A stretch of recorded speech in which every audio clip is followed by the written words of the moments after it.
Welcome to the New Old Computer Show. Today will be a quick follow-up video on the Mac Plus servicing video that I did the other day. And today we will deal with servicing the floppy drive as well. These old Macs, they all have Sony-made floppy drives. The Sony made the original 400K drive. They did the double-sided double-density 800K drives. And they did the super drives, the early super drives for the old Macs. And they're all very well sturdily built drives, and they're relatively easy to service, all things considered. As with any old mechanism, such as, if you are refurbishing an old car, you need to go in and clean and re-lubricate and put engine oil in and all that. And in the same fashion, floppy drive needs that kind of attention. And if you care for your floppy drive, the floppy drive will serve you very well for a long time. So this is the floppy drive right here.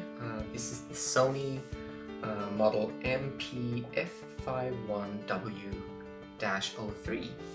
And this is the later of the double-sided, double-density drives that Sony made for Apple. In order to refurbish one of these drives, you need just a pair of tweezers, some grease, and some kind of cleaning liquid. I like to use 99% IPA. It's also good to have an old pick like this. To open these up, you need to just unhook two little springs that sit on each side of the drive. The other one.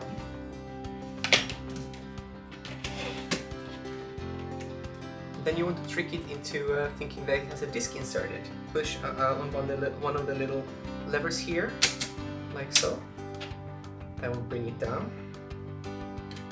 And now you can gently lift out the top of the mechanism. You want to gently hold on to the upper reed head.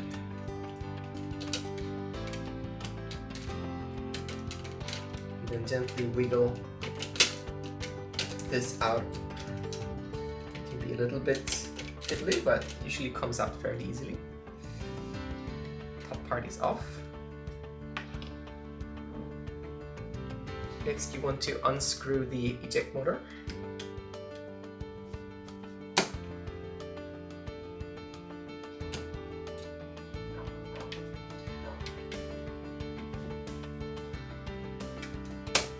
It just has two screws holding onto it.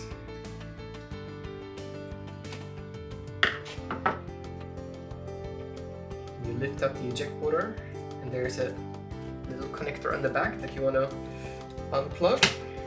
Comes up like so.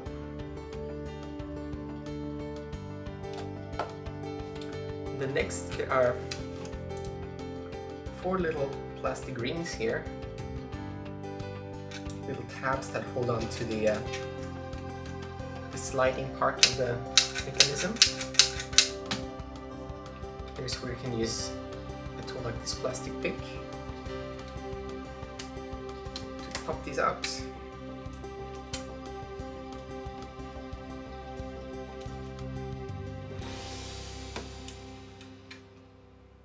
It's fairly easy. You should just slide the tool underneath.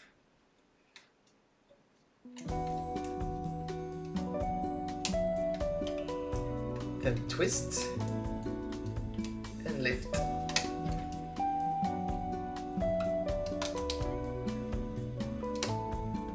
And they all come off. Now we can lift this part off.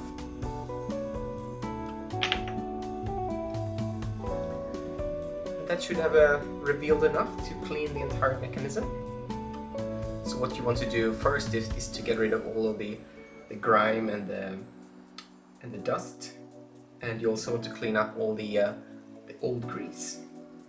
And it's a good idea to make note of where the grease originally was applied, because we want to reapply grease again to the same spots.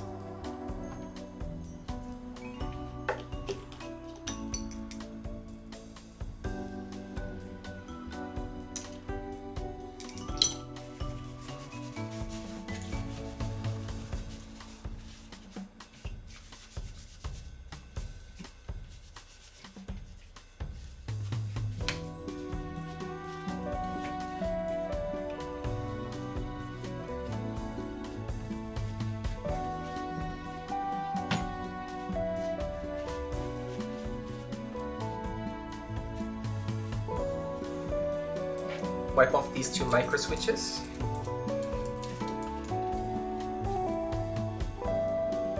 And of course at this point you want to clean the reed heads as well. So a word of warning here, you need to be very careful not to bend this reed head too much, because you may damage it permanently. I like to just put a little bit of alcohol on a Q-tip and then gently wipe off the reed heads.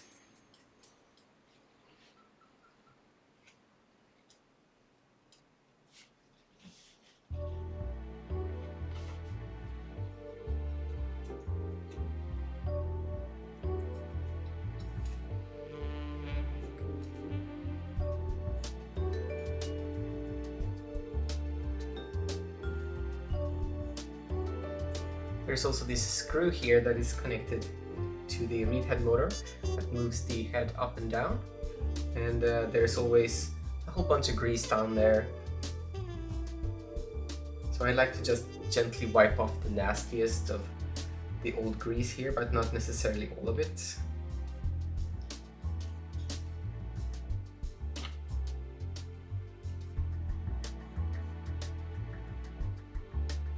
There's some sitting in the back there.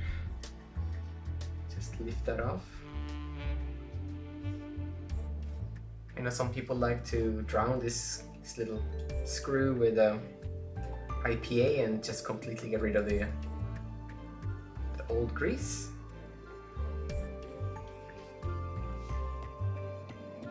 But as long as it's not gummed up, I don't see a reason to do that.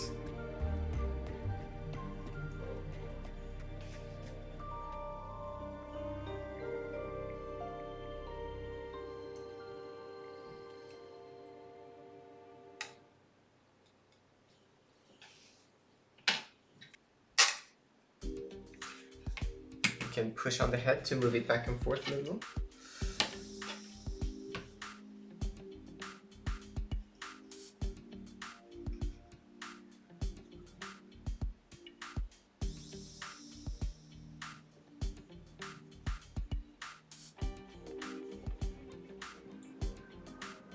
So I'm going to apply just a little bit of this grease. This is a M-Coat EM30L.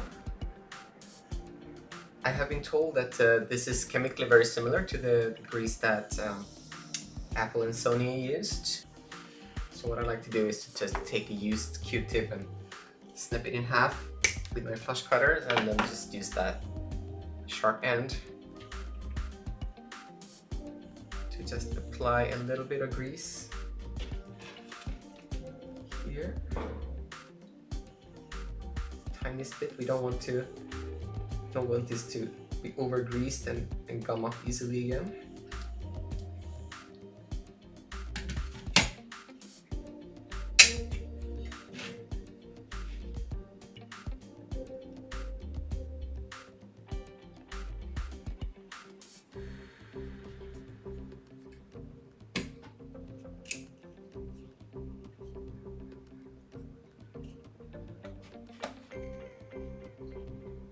So we apply some new grease to all the spots where we had some applied before.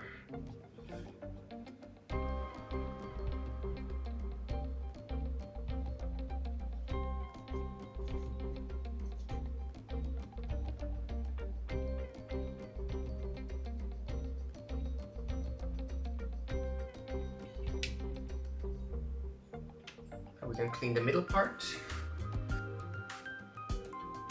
Sprinkle some IPA on it and then wipe it down.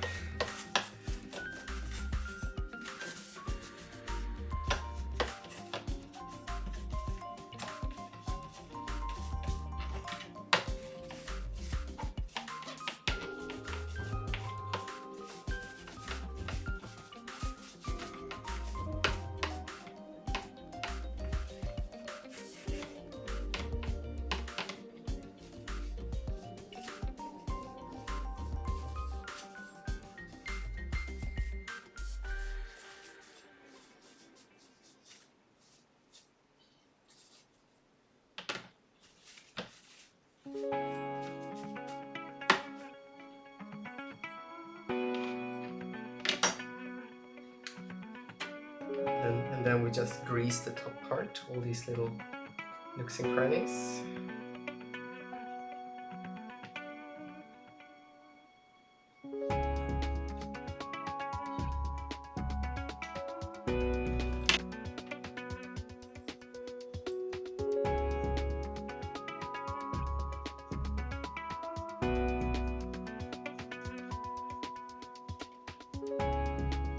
And finally, let's clean the top part of the mechanism.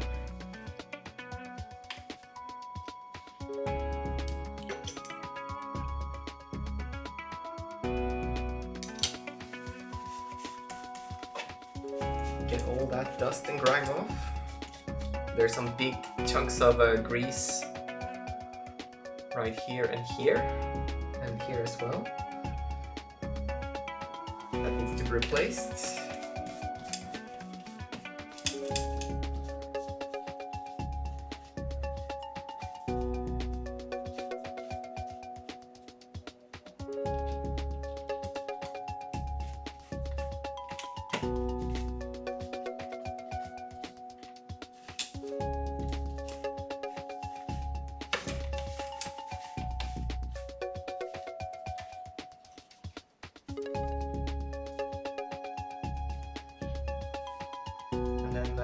Let's apply some grease.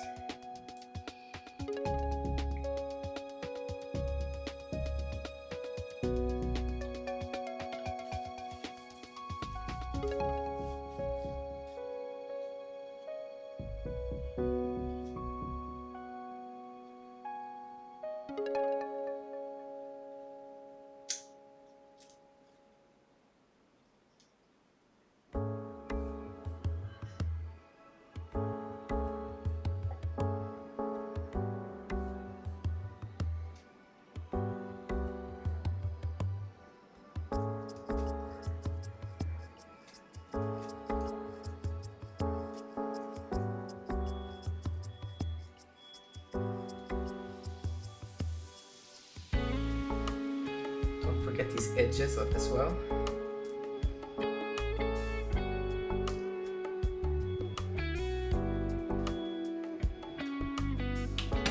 So now all mechanical parts are adequately wiped off, cleaned, and re-greased. So let's turn our attention to the eject motor.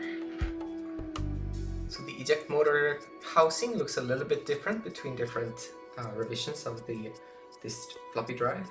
But the most common is this one that we have right here, where we have the bottom metal plate held on by 4 or 5 little plastic clips here. And getting this open is as easy as grabbing onto the very top clip with your nail and then kind of bending it out. Just trying to grab onto underneath the metal cover. Try to get your nail underneath, and then it usually pops up right off like this. So here is where we have infamously yellow gear sitting right there. This gear is made of a different kind of plastic than the other gears. These gears are known to become very brittle with age and will eventually fall apart. And of course that renders this eject mechanism non-functional. So it's very easy to get down to that gear. You just lift this middle gear right up, like so. That exposes this gear. You can use your tweezers, for instance, to gently pry it up. So here it comes. So first of all, you want to just clean up a little bit inside here, get any debris. So here's some kind of, looks like a fiber strand, I'm not sure what that is. Take a fresh Q-tip and just wipe off any residue down there. You don't want to drown this in alcohols, because that can get into the motor and mess with the lubrication in there. So I just like to wipe off any old grease like this. There's some lubrication here from the factory, so get rid of that.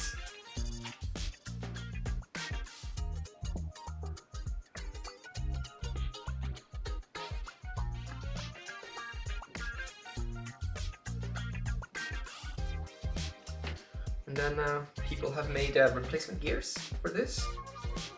So one thing I like to do when I take these old gears out is to see just how fragile they are. So if I try to bend this,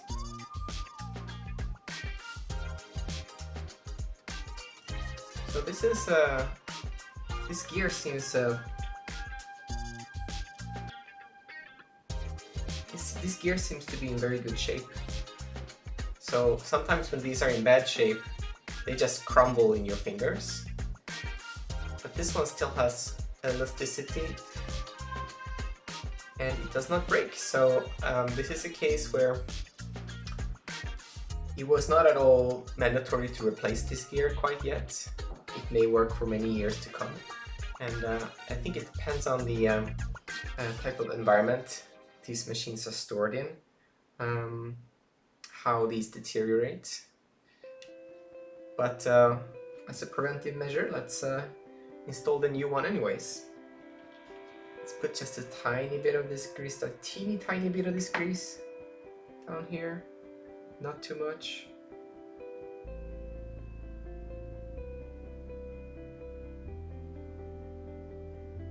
It's a little bit on the metal gear that sits on the eject motor. Pun not intended. And then you just slide this back in with the big end downwards. And then pop this gear right on top. And then you put the cover on. And that gives you an assembled eject motor. So before we assemble this drive again, I just want to take a moment to inspect the PCB. So the controller PCB is partially revealed at this stage. And there are a number of components. Among them are 1, 2, 3, 4, 5 through-hole miniaturized electrolytic caps. A viewer left a note in the comment section to the previous video suggesting that these drives may need a recap. And I've yet to see one of these early Sony drives that have any sort of electrolytic cap leakage going on. These automatic insert drives are from an era, I think, where even these miniaturized caps are fairly reliable. But it's still a good idea to look for signs of cap leakage just in case, because they may leak in the future, of course. For instance, I've serviced a TRS-80 Model 100, which is of a similar vintage, that make heavy use of these miniaturized through-hole caps, and I've seen those leak, and I've replaced good number of those caps. But for these Sony drives, I don't feel the rush to do a recap on this. The later manual inject drives that were in broad use in Macs in the 90s, they have the type of surface mount electrolytic caps that do leak. So the later floppy drives, yes, absolutely, you need to recap them. For good measure, it's also good to put some contact cleaner into the two micro switches here. The one on the right tells the drive that a disk is injected, I believe, and the one on the left controls the read-only.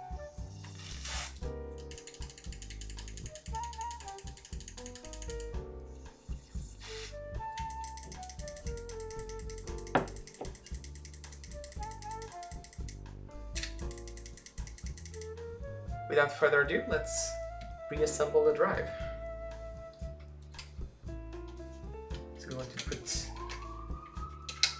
the middle part on, and then we drop in the eject motor.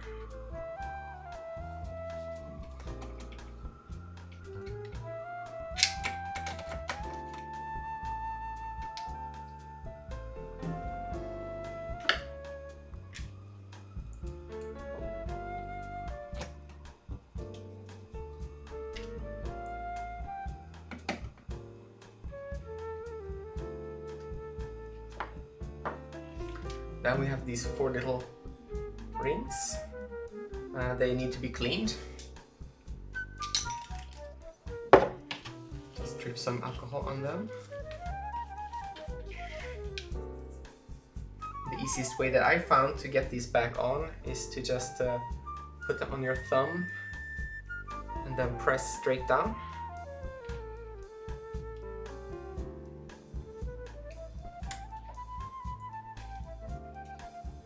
Just pop right on. You leave a little hole in your thumb there, a little depression, but it's not too bad.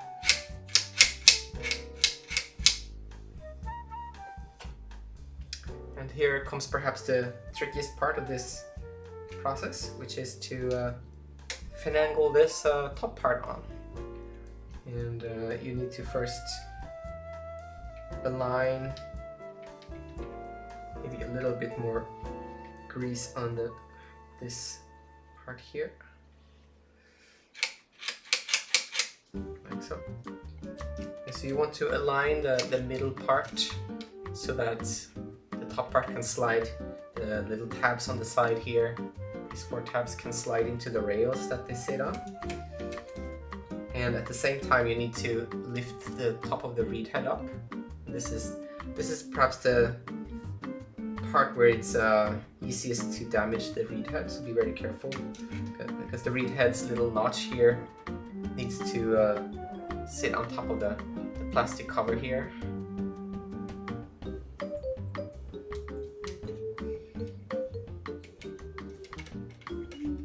So kind of wiggle it on there, and then you lift up the reed heads, top of the reed head, and then you slide it underneath. And there you go, it's on there. And then of course you need to reattach the springs, which can be a little bit fiddly. One spring there, and the spring on the other side.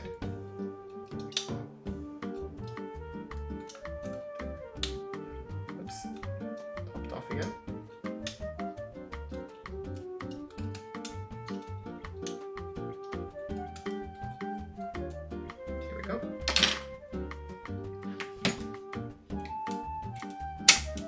Check the mechanism, and we can try to insert a floppy disk. You can use this cleaning disk here, and it goes in.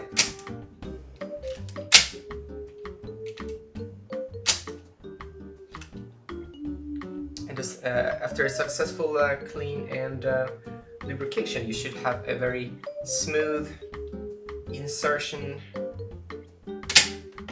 like so. And when you eject it with the manual eject, the discs should pop almost right out like that.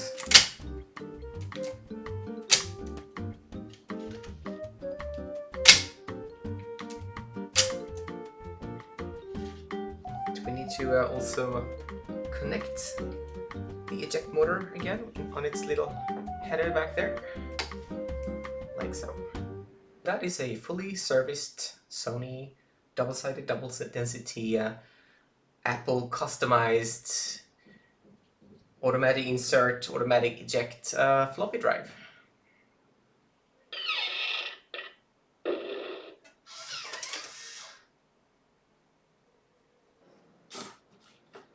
Now let me demonstrate what the eject sound sounds like after changing to a different gear.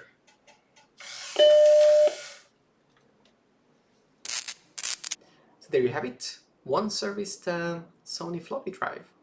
And if you like this video, don't hesitate to push that like button and subscribe to my channel. I will keep making videos about old computer projects. So thank you for watching and have a great rest of your day. Bye.